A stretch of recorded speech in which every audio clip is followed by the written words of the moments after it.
How I pay respect to the Buddha first. Namo tassa bhagavato arahato samma sambuddhassa. Namo tassa bhagavato arahato samma sambuddhassa.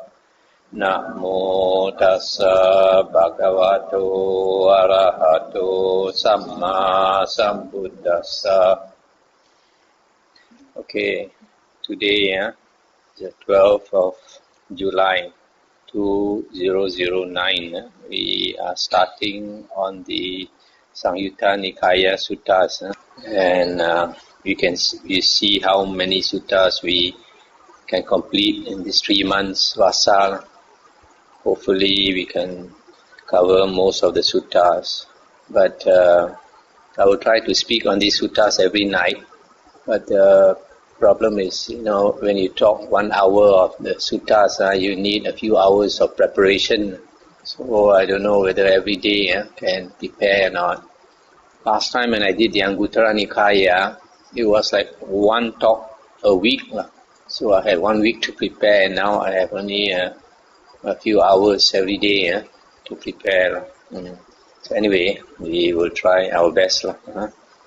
The Samyutta Nikaya is one of the 5 Nikayas. Nikayas means collection of discourses of the Buddha.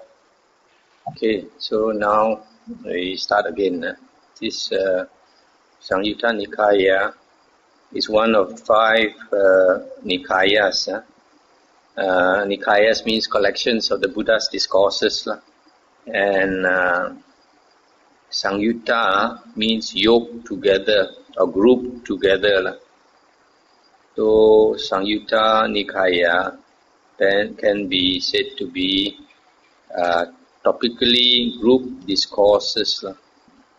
Now, all the 5 Nikayas, the Digha Nikaya, Majjhima Nikaya, Samyutta Nikaya, Anguttara and Kuddaka Nikaya. Digha Nikaya are the long discourses of the Buddha, 34 suttas, long discourses. Majjhima Nikaya are the middle length discourses of the Buddha. There are 152 discourses. The Samyutta Nikaya consists about 2,000 discourses of the Buddha, and they are short discourses. Most of them are short discourses. Similarly, the Anguttara Nikaya are short discourses, about 2,000 of them.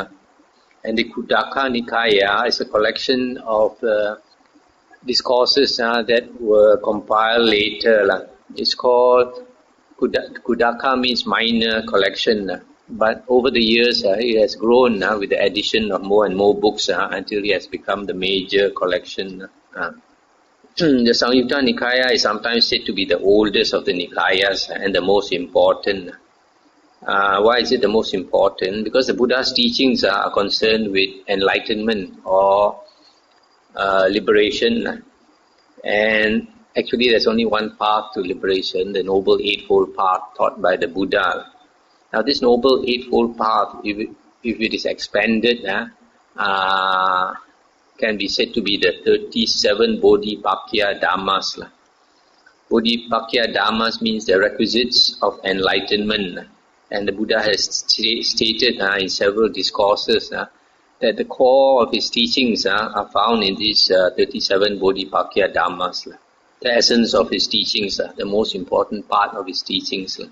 What are these 37 Bodhipakya Dhammas?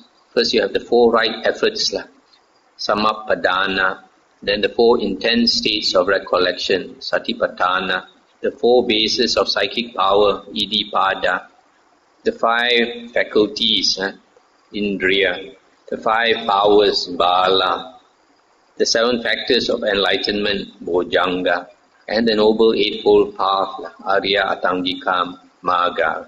So these numbers, if you add them up together, they become 37. That's why they are called 37 Bodhipakya Dhammas. Unlike the Digha Nikaya and the Majjhima Nikaya, the suttas in the Samyutta Nikaya do not have a proper name agreed by everyone. So sometimes the names given differ. Now the Samyutta Nikaya is divided into 5 books or 5 Vargas. And these Vargas, books are divided into chapters called Sangyuttas. And there's a total of 56 Sangyuttas in the 5 books or the 5 Vargas. And these Sangyuttas are the main topics in the Samyutta Nikaya. Now, all the suttas within a Samyutta, and there are 56 of them, all the suttas in one Samyutta concern the same topic.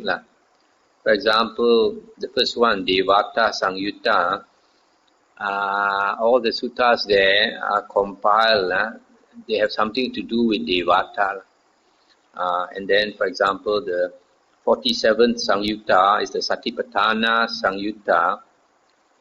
And this Satipatthana Samyutta, all the suttas in this Satipatthana Samyutta have to do with Satipatthana. So the Satipatthana groups together all the discourses of one particular topic. That is why a good translation of Samyutta Nikaya is topically grouped discourses. At the moment, there are 2 translations in English of the Samyutta Nikaya. The first one was by the Pali Text Society, and this one is about 100 years old already. And because it was the first translation, it was not very well done, not very accurate. But considering at that time it was the best. Because now over the last 100 years, the understanding of the Dhamma has grown among English-speaking people. And so now the most recent translation and the best we have now is by Wisdom Publication, by Venerable Bhikkhu Bodhi, an American monk. And this was done in the year 2000. So if you order this book, you have to get it from Wisdom Publications. Now, so we will use the translation of Venerable Bhikkhu Bodhi in these talks, because it's the best translation we have at the moment. I will read the suttas. I might not read all the suttas. I will try to read as many suttas as possible, or parts of them, and then explain as best as I can. Okay, now we come to the first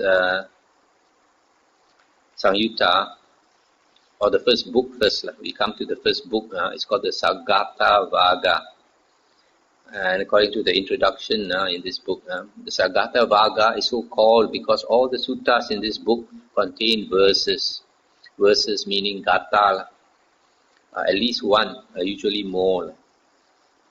The Vagga is divided, or the book is divided into 11 Sangyuttas containing a total of 271 suttas. Most of these Sangyuttas are subdivided into several sections, usually of 10 suttas each. So, in the Pali Text Society copy of this Samyutta Nikaya, when they refer to the suttas, they also refer to these sections. But for this suttas that I'm going to read, I will not refer to the sections. I will only refer to the sutta number in that Samyutta. For example, if I say sutta number 25.49, that means it is the 25th Samyutta in this Samyutta Nikaya, 25th chapter, and 49th sutta in that Samyutta. So bear in mind that the sutta numbers will be, the first number will be the Samyutta number, the second number will be the sutta number in that whole Samyutta. Now we come to the first Sangyutta, the Devata Sangyutta. Venerable Bhikkhu Bodhi explains here, Devata is an abstract noun based on Deva. But in the Nikayas, it is invariably used to denote particular celestial beings, just as the English word deity, originally an abstract noun meaning the divine nature, is normally used to denote the supreme god of theistic religions or an individual god or goddess of polytheistic faiths. Though the word is feminine, the gender comes from the abstract suffix "ta" and does not necessarily mean the devatas are female. The texts rarely indicate their sex, though it seems they can be of either sex and sometimes perhaps beyond sexual differentiation. Okay, so now we will go into the first sutta. The first sutta, so the sutta number is 1.1. The title here is Crossing the Flood. Thus have I heard. This translation, thus have I heard, the Pali is Evam Me Sutang. Like when we chant the Mangala Sutta, we always start with Evam Me Sutang. And in Chinese, the meaning is Ru Si Wo Wen. Thus have I heard. This phrase, the Buddha advised the monks to use whenever they quote a sutta. That means they have heard it from the Buddha. Thus have I heard. On one occasion, the Blessed One was dwelling in Savatthi in Jeta's grove, Anathapindika's park. Then when the night had advanced, a certain Devata of stunning beauty, illuminating the entire Jeta's grove, approached the Blessed One. Having approached, he paid homage to the Blessed One, stood to one side and said to him, "How, dear sir, did you cross the flood?" And the Buddha said, "By not halting, friend, and by not straining, I crossed the flood." Again he asked, "But how is it, dear sir, that by not halting and by not straining you crossed the flood?" And the Buddha said, "When I came to a standstill, friend, then I sank. But when I struggled, then I got swept away. It is in this way, friend, that by not halting and by not straining, I crossed the flood." And the Devata said, "After a long time, at last, I see a Brahmin who is fully quenched, who by not halting, not straining, has crossed over attachment to the world." This is what the Devata said. The teacher approved. Then that Devata, thinking, the teacher has approved of me, paid homage to the Blessed One, and keeping him on the right, disappeared right there. That's the end of the sutta. Now, this Deva asked the question, how did you cross the flood? This flood, crossing the flood means going over to the other shore. Sometimes they use this expression. And it means becoming liberated. This shore is samsara, the mundane world, which is the cycle of birth and death. And the other shore is nibbana. So to cross over to the other shore also means cross the flood. And the Buddha said, by not halting and by not straining.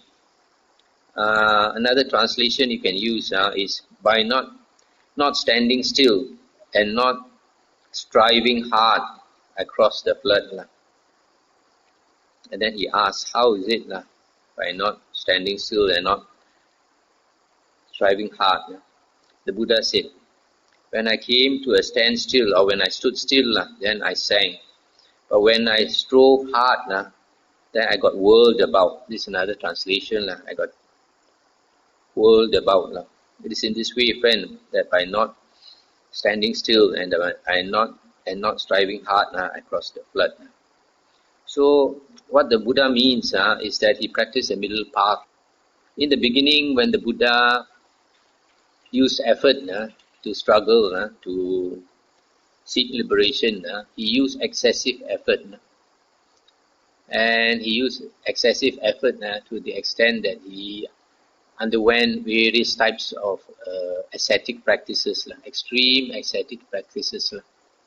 by going naked. He said when he was practicing the ways of the naked ascetic, in the daytime he will be scorched by the sun, because India sometimes daytime is extremely hot, be burned by the sun. And at night, when the cold wind blows from the Himalaya mountains, he will be shivering so much that his teeth will be chattering. So that was one extreme. And then another type of extreme was like he ate little. He practiced like eating one meal a day. Then later 2 days one meal, and then later 3 days one meal, and then 4 days one meal, until I think 14 days he only took one meal. Of course, when he took that one meal, he will gorge himself as much as he could. And then after that, he refuses to eat for 13 days.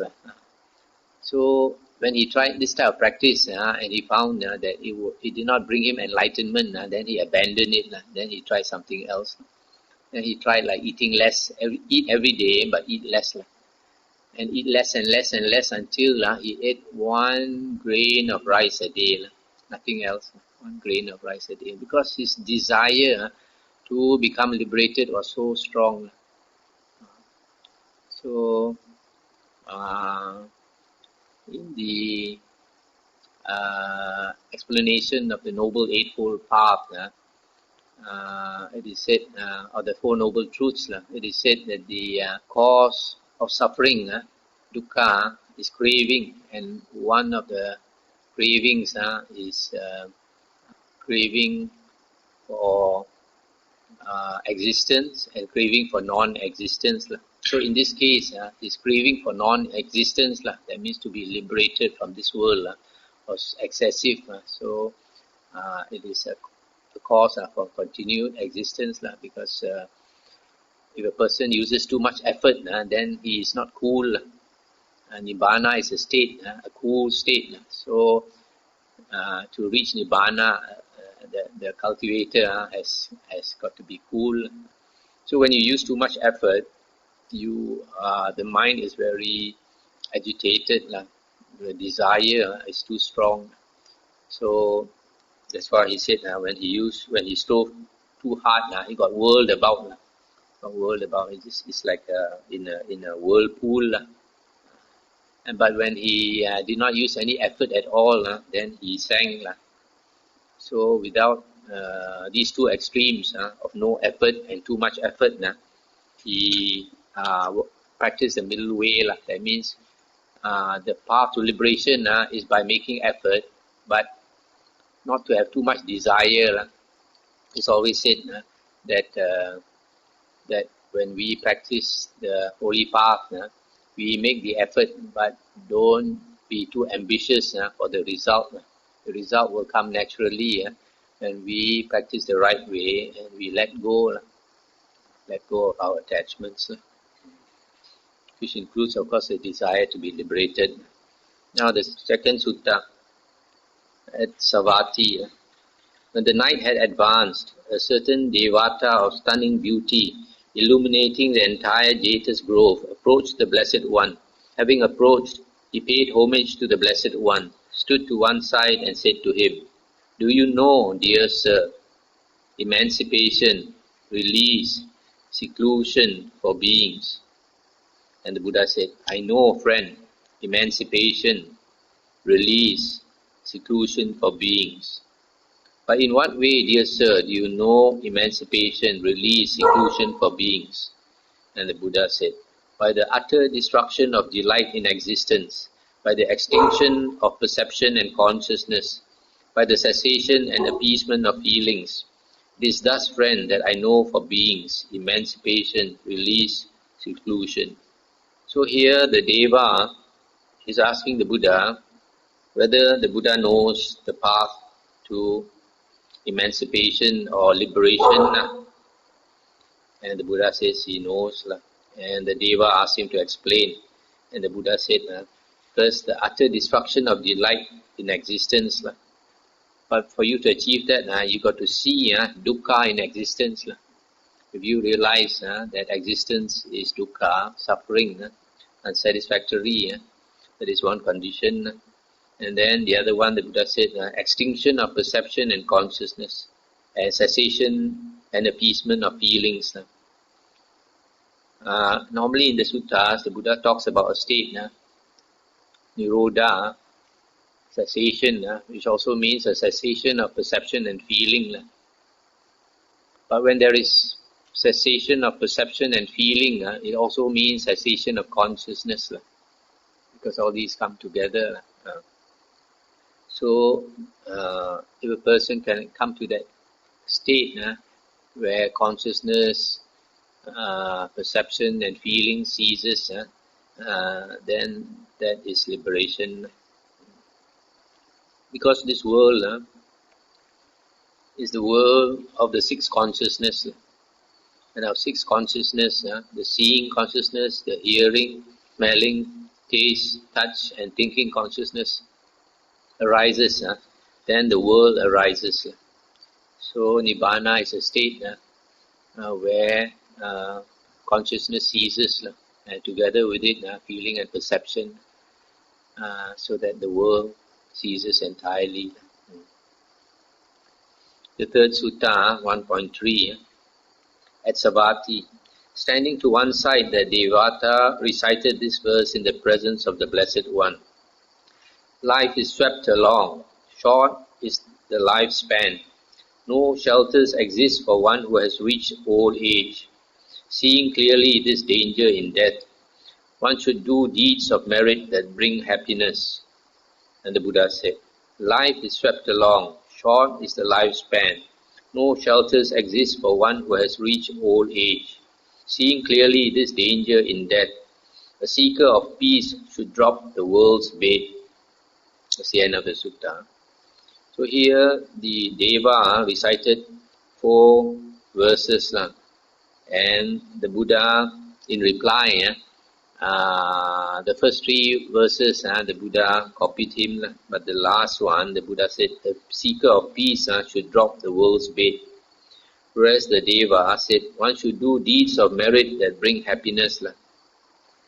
This Deva is saying that life, there's no security in life, because all of us is swept along the stream of life, and we grow old, we become sick and we die.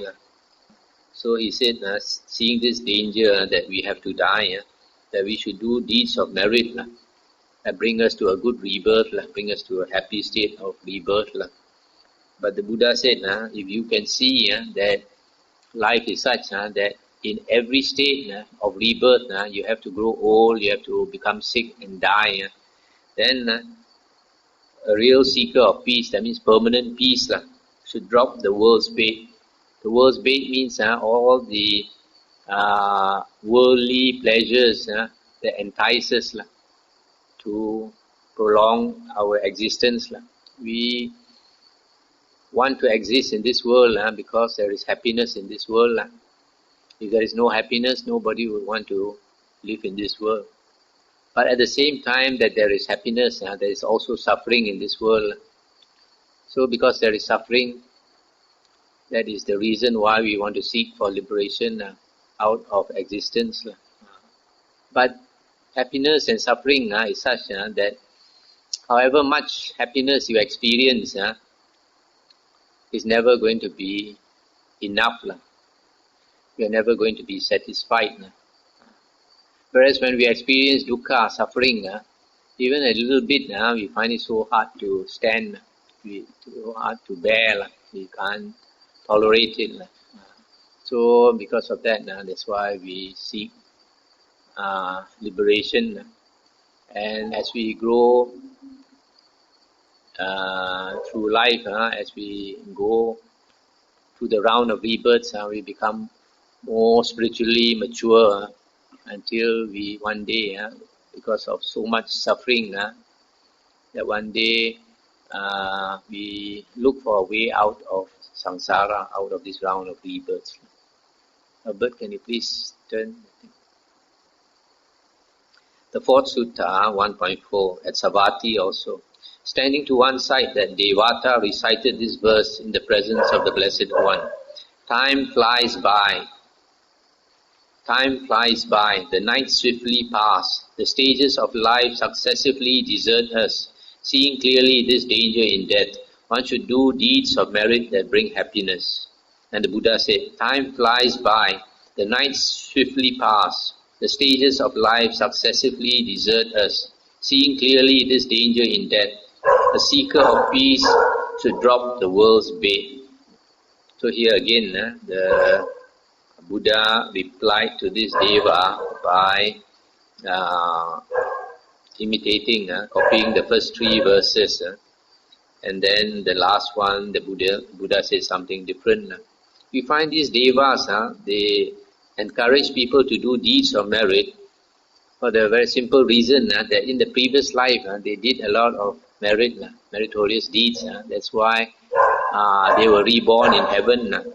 So when they were reborn in heaven, they will experience so much bliss and happiness.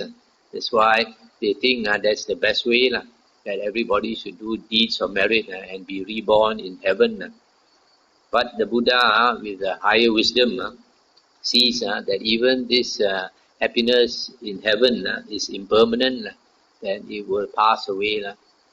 You know, when we enjoy life, time goes by very fast. But when we suffer, time goes by very slowly. So, if a being in heaven, after a lifetime of millions of years, that lifetime ends, he will think, oh, my life is so short. Still got this to do, that to do. But a being in hell, when he's suffering, one day to go by is like eternity. Because during that one day, he's tortured so much, he suffers so much. So Devas, they think the path to happiness is to do deeds of merit. But the Buddha, in the second sutta, where he says that we should drop the world's bait, don't be tempted by all the pleasures in the world, because if you want to enjoy the pleasures in the world, you can never get out of the world. And this world is unsatisfactory. Dukkha. The fifth sutta, at Savatthi, standing to one side, that Devata recited this verse in the presence of the Blessed One. How many must one cut? How many abandon? And how many further must one develop? When the bhikkhu has surmounted how many ties, is he called a crosser of the flood? And the Buddha said, one must cut off 5, abandon 5, and must develop a further 5. A bhikkhu who has surmounted 5 ties is called a crosser of the flood. So here the Deva is asking, how many things must one cut? How many things must one abandon? And how many things further must one develop? Can you cross the flood? And the Buddha says, this one, we have to refer to the later books. And this is the explanation. One must cut off 5 lower fetters. And then one must abandon 5 other things. And when one must develop the 5 faculties. And then you must surmount 5 other ties. Now what are these things? The 5 lower fetters that you have to cut off to be liberated. One is the identity view, Sakaya Ditti. That means you identify yourself as somebody. And another of the lower fetters is doubt. And then the third is attachment to rules and rituals, Sila Bhata Paramasa. And the fourth is sensual desire, and the fifth is ill will. So, if a person cuts off these 5 lower fetters, this one that I just mentioned, identity view, doubt, attachment to rules and rituals, sensual desire and ill will, he becomes an anagamin. An anagamin, the third fruit, Arya, has abandoned the 5 lower fetters. And then the Buddha said, I must abandon 5 other things. Abandon lust for form, lust for the formless world, conceit, restlessness and ignorance. These are the remaining fetters. There are 10 fetters that we have to eliminate to become liberated. So the first 5 are the 5 lower fetters, and the next 5 are the 5 higher fetters. And then to achieve that, you have to develop the 5 faculties. These 5 faculties, which are very helpful to enlightenment. The first one is faith in the Buddha, Dharma and Sangha. Then energetic effort, in making effort. Then recollection or sati. Then concentration, samadhi. And wisdom, panya. These are the 5 faculties that we have to develop to attain liberation or enlightenment. And then the 5 ties that we have to surmount is lust, hatred, delusion, conceit and views. 5 ties, the 5 sangha, S-A-N-G-A. So these are the things that we have to abandon and eliminate, develop, etc. to become liberated.